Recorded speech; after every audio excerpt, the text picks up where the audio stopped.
Hello, apa kabar semuanya? Gimana? Puasanya pada lancar? Oke, di video kali ini aku akan memberikan beberapa anime tentang dewa terkuat Overpower.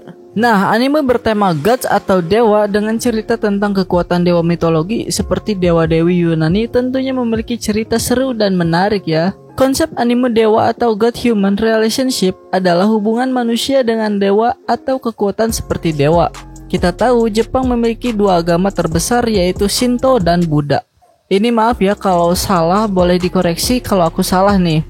Dalam Shinto, hampir semua hal dapat mengandung esensi, sebuah kata yang tidak memiliki terjemahan langsung dalam bahasa Inggris, tetapi secara kasar dapat diterjemahkan menjadi dewa atau roh. Ajaran Buddha sebaliknya tidak berfokus pada dewa, melainkan potensi pencerahan manusia yang memberinya keleluasaan untuk menyatu dengan praktik agama lain. Oke, di sini aku langsung aja ke videonya ya. Berikut 7 anime tentang dewa terkuat Overpower. Sebelum kita lanjut ke videonya, jangan lupa untuk di like, subscribe, dan nyalakan loncengnya supaya kalian gak akan ketinggalan video-video terbaru aku. Yang pertama ada Record of Ragnarok atau bisa dibilang Sumatsu no Valkyrie. Record of Ragnarok menceritakan tentang duel antara dewa melawan manusia. Anime ini dibuat berdasarkan manga dengan judul Sumatsu no Valkyrie. Setiap 1000 tahun, para dewa diketahui akan berkumpul dan berbincang tentang kehidupan manusia. Dari pertemuan ini, para dewa nantinya akan membuat keberlangsungan manusia yang ada di bumi. Namun, saat memasuki masa 7 juta tahun, Zeus atau Wataru Takagi bersama dengan dewa yang lain kompak tidak ingin berbincang dan melangsungkan kehidupan manusia di bumi. Hal ini karena manusia dianggap membawa malapetaka dan kehancuran yang dibuat oleh mereka sendiri. Dari pandanganku, anime tentang dewa satu ini sangat keren banget ya. Dari segi cerita, dari segi mereka bertarungnya, apalagi disuguhi grafis yang sangat baik, membuat mataku dimanjakan ya dengan anime yang satu ini. Jika penasaran atau yang belum tahu, coba ditonton. Pasti sangat seru banget. Epic banget lah pertarungannya. Yang kedua ada The God of High School. The God of High School merupakan sebuah manhwa web Korea Selatan yang digarap dan diilustrasikan oleh Park Hyun Jae. Webtoon ini diluncurkan berseri pada platform Naver Webtoon milik Naver sejak April 2011 dan telah dipublikasikan oleh Image Frame di bawah Imprint Fruit milik mereka menjadi satu volume hingga April 2020. Serial ini telah menerima terjemahan resmi dalam bahasa Inggris oleh Line Webtoon pada tahun 2014 lalu.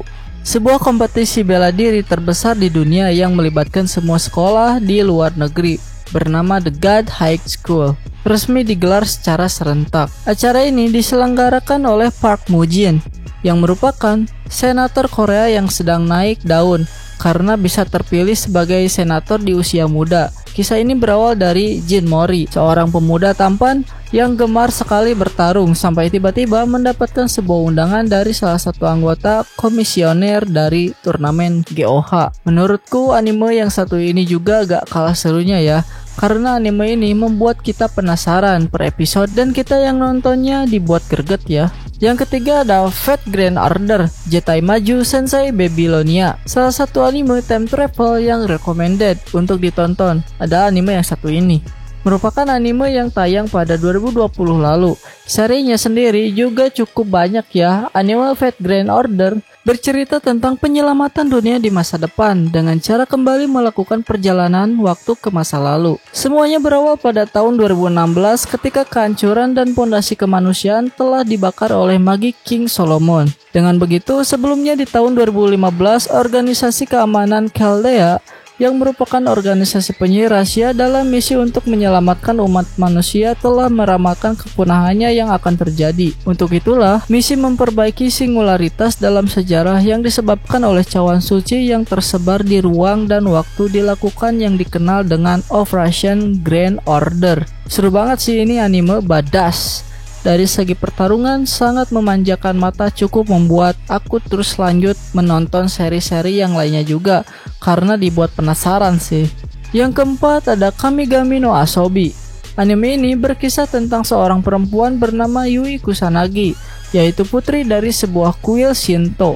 Dia menemukan sebuah pedang misterius yang membawa dirinya ke dunia yang berbeda, di mana dia bertemu banyak dewa di sana. Dan pertemuan Yui dengan masing-masing dewa itu unik. Apalagi ada ornamen bunga eksentrik tiap dewa, yang agak ngakak sih. Jadi si Yui ini bertemu dulu sama si dewa Zeus, tujuannya untuk membalikan ikatan melemahnya antara manusia dan dewa. Menurutku anime yang satu ini oke lah, dari ceritanya oke, walau agak maksa sih. Karakter atau MC dewa Apollon ini lebih banyak skillnya daripada yang lain. Dia adalah dewa matahari dan dia juga anaknya dari dewa Zeus. Yang uniknya dari dia adalah dia suka menyingkat nama seseorang sesuka hatinya gitu.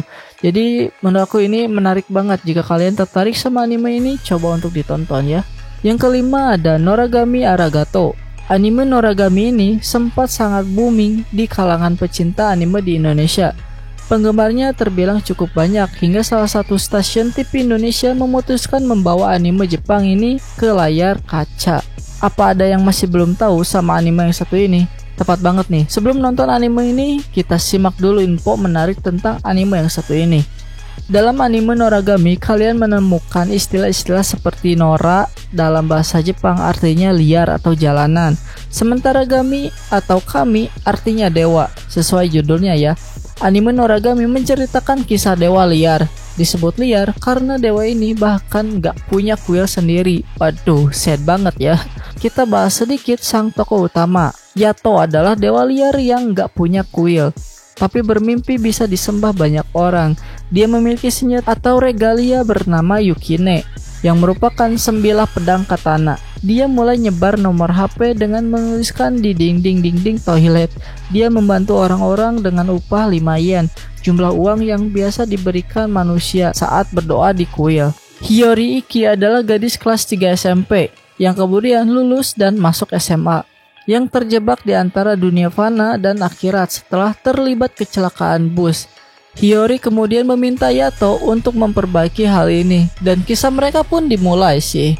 Sangat recommended banget buat kalian yang belum nonton anime yang satu ini. Yang keenam ada Konoyusa Gaore Tukusei ni Shinchou Sugiru. Anjay, panjang. Oke, di suatu dunia paralel, Dewi Listarte ditugaskan untuk melindungi dunia lain yang disebut Gairbrande.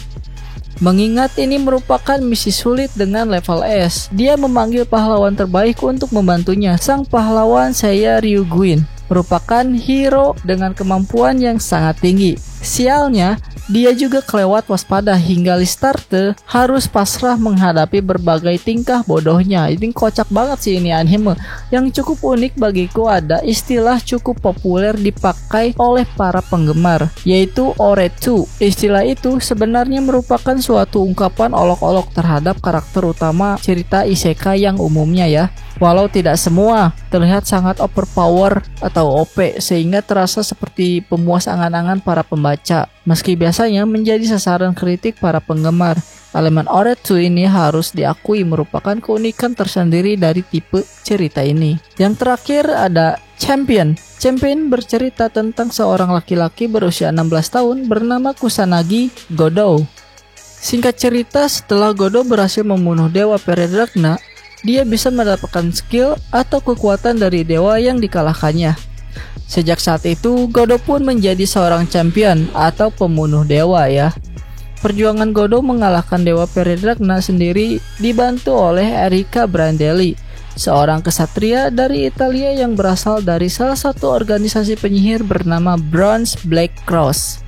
Godo sendiri sebenarnya tidak menyukai sebuah pertarungan, namun karena gelarnya sebagai champion, ia pun harus terlibat pertarungan melawan dewa lainnya yang jahat ya. Nah, apakah bisa mereka berdua mengalahkan dewa yang lainnya? Oke, ya penasaran bisa tonton aja ya. Nah, itulah 7 anime tentang dewa terkuat overpower buat kalian semua ya. Oke, bila ada salah kata mohon maaf ya. Coba tulis di komentar apa aja nih anime yang seru dan menarik menurut kalian semua. Kita ketemu di next video. Bye.